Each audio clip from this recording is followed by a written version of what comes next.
You know, when you look at climate change, the United States is this total contradiction. On one hand, it champions some of the world's most ambitious climate goals, but at the very same time, you've got this really powerful political movement that's basically designed to tear that whole thing down. So you've got one country, and it feels like it's at war with itself over the future of the planet. So in this explainer, we're going to unpack that contradiction. We'll look at the official climate plan America shows the world, the counterplan designed to completely reverse it, and what this whole high-stakes battle really means for all of us. Okay, so here's the plan. First, we're going to dig into America's ambitious climate goals, what's on paper. Then, we'll pivot and look at the sharp turn in policy, the plan to reverse all of that. After that, we'll see how this whole fight reflects a really divided nation, and then bring it all back down to earth with the real costs that are already happening. And finally, we'll wrap up by asking, what does this all mean for our uncertain future? All right, let's dive in. First up, America's climate goals. This is the official story, right? The plan the U.S. shows the world, positioning itself as a leader in the fight against climate change. And look, we're not just talking about vague promises here. The U.S. has a formal, official plan lodged with the UN. It spells out exactly how they intend to cut emissions and totally reshape their economy. On paper, it's a really bold vision. So what does that bold vision actually look like in numbers? Well, the core target is a massive cut in greenhouse gas emissions. We're talking a 61 to 66% cut from 2005 levels, and they want to do it by 2035.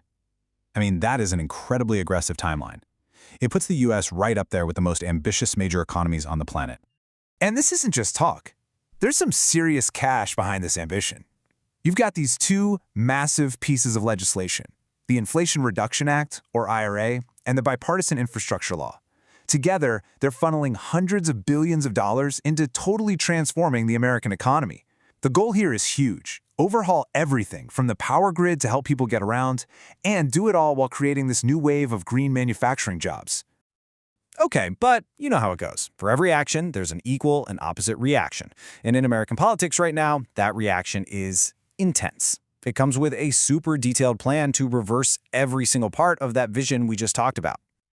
And wow, the contrast could not be more stark. It's all summed up in this one phrase. It's a complete 180, a total pivot. It's a commitment to prioritize digging up oil, gas, and coal above all else, putting the country on a completely different path.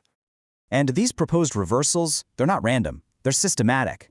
This isn't just about hitting the pause button. It's about actively throwing the whole thing in reverse. We're talking about pulling out of the Paris Climate Agreement, again, halting all that money from the IRA and BIL, stopping wind projects, and even getting rid of the rule that makes polluters report their own emissions, calling it burdensome. So the overall strategy here is crystal clear. It's not just a shift in priorities. This is a plan to actively take apart the entire framework for climate action that's been built up. The goal is to unwind existing programs and, at the same time, aggressively ramp up fossil fuel production. So you have to ask, where is all this political whiplash coming from? Well, this isn't just a fight between a few politicians in Washington. It's a mirror reflecting a deep, fundamental split that runs right through the American public. Yeah, when you look at the polling, it's like you're looking at a nation living in two completely different realities.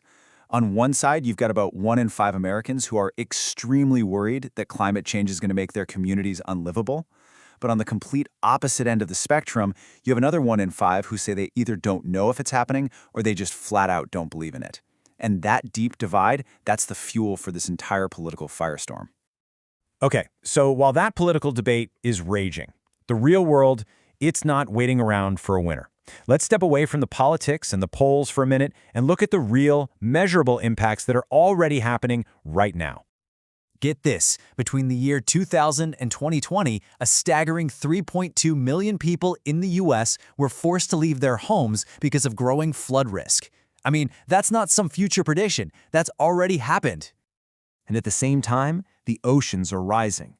Since 1993, NASA satellites have measured a global average sea level rise of over 10 centimeters. That's about 4 inches. But here's the really crucial part. The data shows the rate of that rise is speeding up. And if that doesn't grab you, listen to this quote from a NASA sea level expert. It really puts everything into perspective. He says, quote, "The glaciers are just starting to warm up." I mean, wow, that's a chilling reminder that the impacts we're already seeing, the flooding, the sea level rise, this is probably just the opening act for a much larger, much faster trend. And this stuff isn't abstract, you know? It's hitting things we all care about. Take the 2026 World Cup, for example, which is being hosted across North America. A report found that 10 of the 16 stadiums are at high risk for what's called extreme heat stress. You've got cities like Dallas and Houston that already see weeks of temperatures over 35 degrees Celsius. That's 95 Fahrenheit. Experts say that's pretty much the limit of human adaptation. This is literally threatening the future of huge global events as we know them. So you've got this country that's just so deeply divided, and at the same time the real-world consequences are piling up. So what in the world does this all mean for the future? Not just for the US, but for the whole planet. This timeline really shows what you could call the US climate pendulum. It's wild. Just look at it. With almost every change in who's in charge, the country's entire approach to climate just swings violently in the opposite direction. From disengaging to leading the charge to withdrawing completely, then recommitting, and now potentially dismantling the whole thing. This constant back and forth makes any kind of steady, long-term action pretty much impossible. And that brings us right back to where we started. Is the United States a climate leader or a laggard? Is it an engine for change, or is it the anchor holding the entire world back? The direction this pendulum swings next isn't just going to define America's future, it is going to shape the future for every single one of us.